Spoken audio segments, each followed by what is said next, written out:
మాటల్లో ఒక చక్కటి మాట ఉంది. ప్రేమ దోషములన్నింటినీ కప్పును అని దేవుని వాక్యం సెలవిస్తూ ఉంది. ప్రేమ లోకంలో ఎన్నో రకాలైనటువంటి ప్రేమలున్నా ఆ ప్రేమల్లో ఒక్కొక్కటి మనం తనిఖీ చూస్తే వాటిలో స్వార్థం కనిపిస్తుంది. ఇతడు నా బిడ్డ కదా అని తల్లి ప్రేమిస్తుంది. ఏమండి, ఇతడు నా బంధువు కదా అని బంధువు ప్రేమిస్తాడు. ఇతడు నా స్నేహితుడు కదా అని తన పొరుగువారు తన స్నేహితులు ప్రేమిస్తారు. కాబట్టి ఈ లోకంలో ప్రతిదీ కూడా స్వార్థంతో కూడిందిగా ఉంటుంది. ఒకవేళ వారికి వ్యతిరేకమైనటువంటి పనులు కానీ వారికి వ్యతిరేకమైనటువంటి కార్యాలు కానీ ఎవరి ఎదుట మనం చేసినా వారు మనల్ని ద్వేషిస్తారు. కానీ ఈ సర్వలోకాన్ని కలగజేసినటువంటి సృష్టికర్త అయినటువంటి దేవుని సృష్టిలో ఒక భాగమైనటువంటి మనమండి. ఏమండి, ఆయన చేసినటువంటి ఆయన మీదే మనం తిరగబడుతున్నా చాలాసార్లు ఆయన మనల్ని క్షమిస్తూ ఆయన మనల్ని ప్రేమిస్తూ ఆయన మన దోషాన్ని కప్పివేస్తూ నడిపిస్తూ ఉన్నాడండి. ఒక చక్కటి విషయాన్ని నేను మీకు తెలియజేస్తాను. హోషేయ అనేటువంటి ఒక ప్రవక్త ఉన్నాడు. ఈ ప్రవక్త అండి అనేకమైన ప్రజల మధ్యలో దేవుని యొక్క మాటలు అందిస్తూ ఆయన ఆ ప్రజల మధ్యలో సంచారం చేస్తూ ఉండేవాడండి. దేవుడు అతనితో అన్నాడు, ఒక వ్యభిచారి దగ్గరికి వెళ్ళి ఆమెను వివాహం చేసుకో అని అన్నాడండి. అనగానే ఏ వ్యక్తి అయినా సరే కాస్తంత ఆలోచన చేస్తాడు. ఏంటండి, మరి వ్యభిచారం చేసుకోమంటే అది నా వల్ల కాదు కదా అన్నట్టుగా ఏ వ్యక్తి దేవుని ప్రేమించేవాడు కాబట్టి దేవుడు ఏదైనా మంచి చేస్తాడనేటువంటి విషయాన్ని ఎరిగిన ఈ ప్రవక్త అండి ఆమెను వివాహం చేసుకున్నాడు.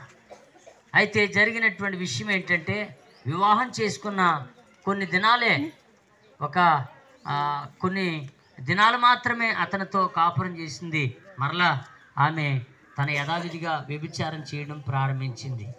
అయితే మరలా దేవుడు అంటున్నాడు, ఆమెను మరలా నీ భార్యగా తీసుకో అని అంటా ఉన్నాడు. అవును అనగానే ఆ ప్రవక్త ఏమాత్రం కూడా అడ్డు చెప్పకుండా ఆలోచన చెప్పకుండా మరలా ఆమెను తన దగ్గరికి తీసుకుని వచ్చాడండి. ఎందుకు ఈ విషయం చెప్తున్నానంటే, ఈ లోకంలో ఉన్నటువంటి మనుషులమైనటువంటి మనం అందరం కూడా లోకంలో ఉన్నటువంటి వాటిని ప్రేమిస్తూ సృష్టికర్త అయినటువంటి దేవుణ్ణి మనం మర్చిపోయి మన ఇష్టానుసారంగా మనం బ్రతుకుతూ దేవునికి పలుమార్లు దూరం అయిపోతున్నా కానీ దేవుడు మనల్ని ప్రేమిస్తూ మన దోషాలన్నింటినీ కూడా కప్పేస్తూ ఆయన మనల్ని ఏకరీతిగా ప్రేమిస్తున్నాడని ఆ సత్యాన్ని మీకు తెలియజేస్తా ఉన్నాను. ఈరోజు నేను చెప్పేటువంటి మాట, ఈ లోకాన్నంతటినీ కలగజేసినటువంటి వాడు ఒకడే, ఆయనే యేసుక్రీస్తు. ఆయనని నమ్ముకున్నట్టు ద్వారా ఆయన సేవించుట ద్వారా ముక్తి లభిస్తుంది. ఆయన మనం కలిగి ఉండటం ద్వారా మోక్షాన్ని మనం చేరుకునే అవకాశం లభిస్తుంది. కానీ మనుషులైనటువంటి మనము నానా విధాలైనటువంటి ఆలోచనలు పెట్టుకుని ఈ లోకంలో పలుమార్లు ఆ చక్రవర్తి అయినటువంటి దేవుణ్ణి అనగా ఆ మహాదేవుణ్ణి విడిచిపెట్టండి. చాలాసార్లు ఆమె ఎలాగైతే వ్యభిచారిగా మరలా ఆమె వెళ్ళిపోతూ వచ్చిందో అలాగే ఈ దేవుణ్ణి ఏకైక దేవుడైన నిజదేవుడైనటువంటి వాడిని విడిచిపెట్టి ఇష్టానుసారమైనటువంటి భక్తి మర్యాదలు చేస్తా ఈ లోకంలో మనం బ్రతికేస్తా ఉన్నా కానీ దేవుడు అంటున్నాడు, మరలా నిన్ను నా యొద్దకు పిలుచుకుంటున్నాను అన్నట్టుగా దేవుడు మన దోషాలన్నింటినీ కప్పేస్తా మన దోషాలన్నింటి విషయంలో కూడా ఆయన ఏమి మాత్రం కోపం తెచ్చుకోకుండా ఆయన మన పట్ల ప్రేమ చూపిస్తూ ఉన్నాడు. అందుకనే నీవు నేను అడగకముందే 2025 సంవత్సరాల క్రితం మనుషులమైనటువంటి మనల్ని ప్రేమించండి, ఆయన ఈ లోకంలో ఉన్నటువంటి ప్రతి వ్యక్తి కొరకు తన రక్తాన్ని చిందించడానికి తన యొక్క ప్రాణాన్ని ఈ లోకం కొరకు దారం పోయడానికి ఆయన ఈ లోకానికి వచ్చాడండి. రావటమే కాదు, ఆయన అన్నట్టుగానే చేసి మనుషులకి విముక్తిని కలిగించాడు. ఈ వార్తని ఎవరికి చెప్పినా కానీ చాలాసార్లు ఆమె ఎలాగైతే తిరుగుబాటు చేస్తూ వచ్చిందో లోకంలో ఉన్నటువంటి చాలామంది ఈ దేవుని ప్రేమను అర్థం చేసుకోక ఈ దేవుని గూర్చినటువంటి అవగాహన లేక చాలాసార్లు వ్యతిరేకిస్తూ ఇది మనకు సంబంధించినటువంటి మతం కాదులే, ఇది మనకు సంబంధించినటువంటి మాటలు కాదులే అన్నట్టుగా చాలాసార్లు త్రోసిపుచ్చుతూ ఉంటాం. కానీ దేవుని బిడ్డ, నిన్ను ప్రేమిస్తున్నటువంటి దేవుడు నీ దోషాలన్నింటి కొరకై ఆయన 2025 సంవత్సరాల క్రితమే ఆయన దాని కొరకు నివృత్తి చేశాడు. ఎవరైతే దానిని నమ్ముతారో, ఆయన నా కొరకు ఈ లోకానికి వచ్చి ఆయన సృష్టికర్త అయినటువంటి దేవుడైండి నా కొరకు తన ప్రాణం పెట్టడానికి తాను తగ్గించుకున్నాడని ఎవరైతే ఆయన దేవుడిగా భావిస్తూ హృదయంలో ఆయన యందు విశ్వాసం ఉంచుతారో వారిని రక్షించడానికి, రాబోయేటువంటి ఆ ఉగ్రత నుంచి తప్పించడానికి, ఆయన ప్రేమను పంచడానికి ఆయన ఎల్లప్పుడూ తన చేతులు చాపుతూ ఆయన సిద్ధంగా ఉన్నాడు.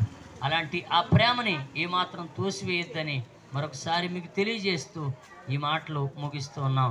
దేవుడు మిమ్మల్ని దీవించునుగాక. ప్రార్థన చేద్దాం. మహాపరిశుద్ధుడా, మహోన్నతుడా, మహాగణుడా, మహామహిమ కలిగిన దేవాని స్తోత్రాలు. నాయన, నువ్వు ప్రేమవై ఉన్న దేవుడవు. నాయన, ఇదిగో ప్రేమ అనేక ద్వేషాలు దోషాలు కప్పుతుందని నీ వాక్యం చదివిస్తుంది. నాయన దేవాన్ని ప్రేమ అబ్రహాము సంతతి వారికి నువ్వు ఇచ్చి ఉన్నావు. దేవానికి స్తోత్రాలు. నాయన, ఇదిగో పరిశుద్ధుడా, నీకు స్తోత్రాలు తండ్రి. నాయన, ఇదిగో అబ్రహాము సంతతి కలిగిన స్వభావమును మనిషి కుమారుడికి లోకానికి వచ్చినప్పుడు నువ్వు కూడా అదే స్వభావము కలిగి ఉన్నావు. నాయన ప్రేమనే స్వభావము, ప్రేమనే స్వరూపమును తండ్రి నాయన అబ్రహాము సంతతికి ఇచ్చావు నాయన తండ్రి. తర్వాత ఇదిగో మనుషుడిగా వచ్చి నువ్వు కూడా అదే పొందిన తండ్రి. ఇదిగో నాయన సకల పాప పరిహారార్థమే తండ్రి ఇదిగో భూమి మీద నువ్వెంతో భరించావు దేవా. నీ ప్రేమ ఇదిగో మనుషులు భరించింది దేవా. ఇప్పటికీ ఇదిగో నన్ను మమ్మల్ని నువ్వు భరిస్తూనే ఉన్నావు దేవా. నీ స్తోత్రాలు నాయన. నిన్ను నమ్మిన వారిని నమ్మని వారిని కూడా తెలిసి చేసిన ప్రతి అవిధేయతలకు నా తండ్రి నీ ప్రేమే కప్పేస్తుంది అయ్యా మమ్మల్ని దేవా. నీకు స్తోత్రాలు. నీ ప్రేమ లేకపోతే తండ్రి లోకము లేనేలేదు, ఈ ప్రపంచము లేనేలేదు దేవా. నీ స్తోత్రాలు. నీ ప్రేమను బట్టి ఈ ప్రపంచం ఉంది, లోకముంది, లోకంలోని మనుషులందరూ కూడా పచ్చగా సంతోషంగా ఇలా ఉండగలుగుతున్నారంటే అది నీ ప్రేమ అయినది దేవా. నీకు స్తోత్రాలు నాయన. ప్రేమ అయిన నిన్ను గుర్తించే ప్రభా మనోనేత్రాలు ప్రభా ఈ గ్రామ వాస్తవులకి ప్రసాదించమని అడుగుతున్నాను దేవా. నిన్ను గ్రహించగలిగిన జ్ఞానోదయము ఆ ప్రేమను తండ్రి నాయన ఈ ప్రజల్లో పెట్టండి దేవా. నాయన ఒకప్పుడు మేము కూడా నా తండ్రి నిన్ను ఎరగని వారమే, కానీ నీ ప్రేమ మాలో పెట్టి నీ యొద్దకు నడిపించుకుని యేసయ్యా నీ ప్రేమను తండ్రి ఈ గ్రామ ప్రజల్లో పెట్టిన ఆయన ఈ సువార్త ద్వారా కొన్ని ఆత్మలు నీ యొద్దకు వచ్చినట్లుగా ద్వారము తెరవండి తండ్రి. ఇదిగో నీ ప్రేమకు ఆటంకంగా అడ్డుగా ఉన్న శక్తులు లయపరచండి ప్రభా. అయ్యా నీ ప్రేమకు అడ్డుగా ఉన్న ఆటంకంగా ఉన్న ఇగో మనోనేత్రం గుడితనమై ఉన్న గుడితనము నుండి నా ప్రభా విడుదల దయచేసి నీ ప్రేమను వారు గుర్తించి పొందుకునే గొప్ప కృప నీ పిల్లలకు ప్రభా ఈ గ్రామ ప్రజలకు ప్రసాదించిన ఆయన. నీలో ఉండి కూడా మా స్థితి ఎలాగుందో మమ్మల్ని మేము పరిశోధించుకునే శక్తి మాకును ప్రసాదించండి. తోడై ఉండమని సహాయం చేయమని ఇగో సువార్త ద్వారా ప్రకటించబడుతున్న నీ మాటలు ప్రభా. నాని ఇదిగో నా తండ్రి గ్రామ ప్రజలు ప్రభా హృదయాల్లోనూ మనసుల్లోనూ తలంపుల్లోనూ నాయన ఫలింపచేసి 100 దంతులు ఫలింపచేసి ఇదిగో తండ్రి నాయన ఈ గ్రామం దీవించబడటకు ఆశీర్వదించబడటకు మీరుండి సహాయం చేయమని తోడై ఉండమని యేసు ఉన్నతమైన నామములో అడిగి వేడుకొనుచున్నాము తండ్రి. ఆమేన్.